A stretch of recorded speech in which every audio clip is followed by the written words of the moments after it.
hope you're having a lovely week. So, today we're going to do something a little bit different. You are all such fantastic readers that we're going to start getting on something a little bit more challenging. Now, we know there are lots of different types of book. The book we're going to read today is a chapter book.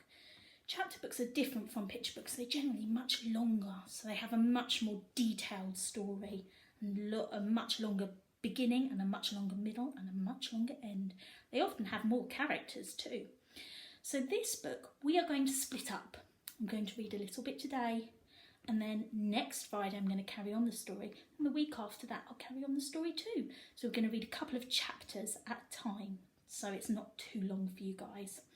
Now this book is very special. It's got a very cool dude who wears pants, giant pants just like me, and he has a lovely red cape just like me. I know I look very, very stylish right now. And the book that we're going to read is called The Adventures of Captain Underpants. There's Captain Underpants. I think we look amazing. Definitely. I know you want to look like this. And this book is by Dav Pilkey. So, you can see in the book there are lots and lots of chapters. It's the way the story is broken up. So we're going to read 1, 2, 3 chapters to start with. And each chapter has a different name. So the first chapter is called George and Harold. The next chapter is called Treehouse Comics Inc. And the last chapter is called The Adventures of Captain Underpants. Chapter 1. George and Harold. Meet George Beard and Harold Hutchkins. George is the kid on the left with the tie and the flat top. Harold is the one on the right with the t-shirt and the bad haircut. Remember that now. George and Harold were best friends. They had a lot in common. They lived right next door to each other, and they were both in the same 4th grade class at Jerome Haltwitz Elementary School. George and Harold were usually responsible kids. Whenever anything bad happened, George and Harold were usually responsible. But don't get the wrong idea about these two. George and Harold were actually very nice boys. No matter what everybody else thought, they were good, sweet and lovable. Well, okay, maybe they weren't so sweet and lovable, but they were good nonetheless.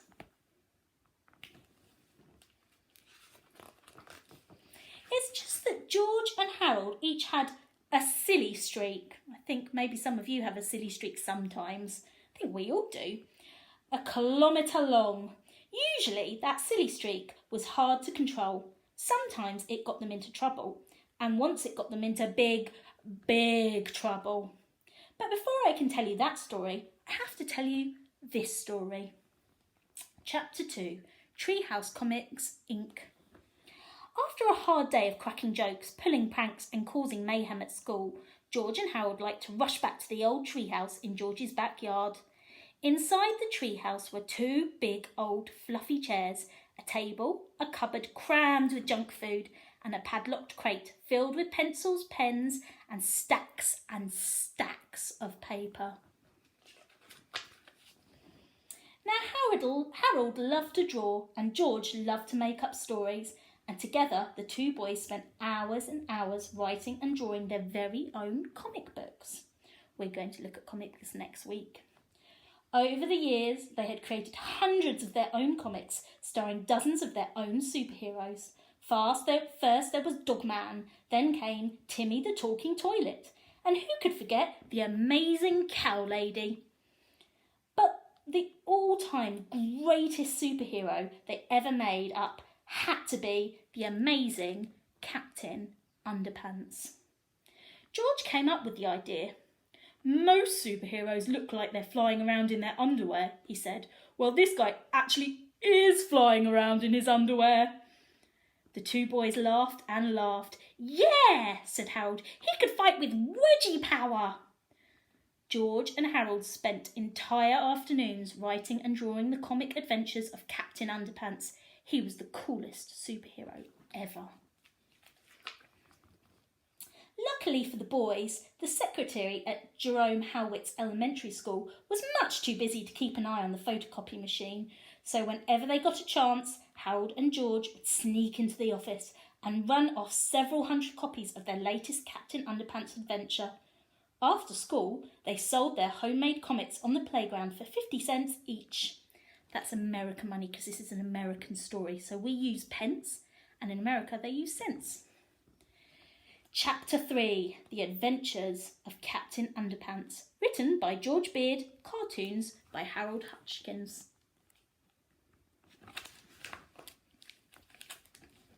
The really cool adventures of Captain Underpants.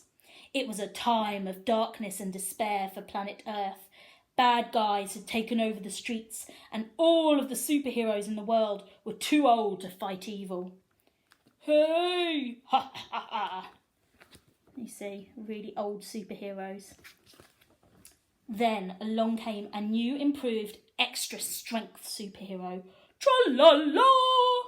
Look! Up in the sky! It's a bird! It's a plane! It's an egg salad sandwich! No way! I'm Captain Underpants!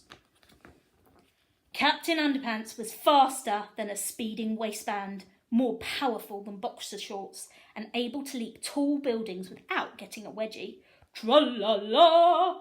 Night and day, Captain Underpants watched over the city, fighting for truth, justice, and all that is pre-shrunk and cottony. Meanwhile, at a nearby elementary school, turn the page.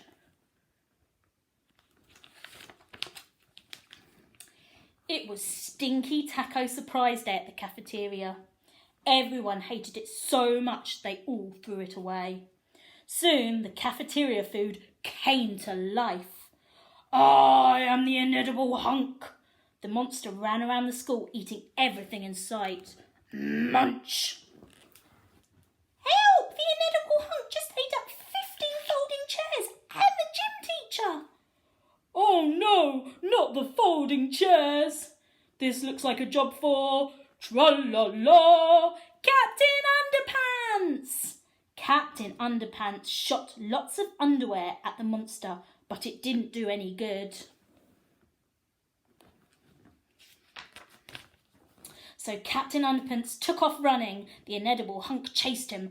Grrr! Help! And chased him. And chased him. Finally, the inedible hunk got too tired and thirsty to chase Captain Underpants. How about a drink of water? So the monster took a long drink from a shiny white bowl. Gob, gob. When suddenly, flush!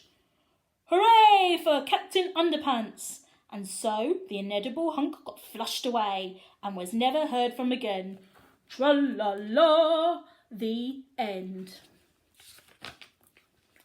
Don't miss the next exciting adventure, Captain Underpants and the Attack of the Talking Toilets, coming soon to a playground near you. And we're going to stop there. I'm going to mark the place for next time. And next week we will find out what happens next. Maybe you could have a think about it over the week. What do you think George and Harold are going to get up to next? Captain Underpants is just a story they've made up. But on the cover, he's there with the boys. So maybe he's going to come to life in some way. How do you think that might happen? Well, next week we'll find out a little bit more. And I'll keep my underwear nice and fresh, ready for the story. Okay, I'll see you soon.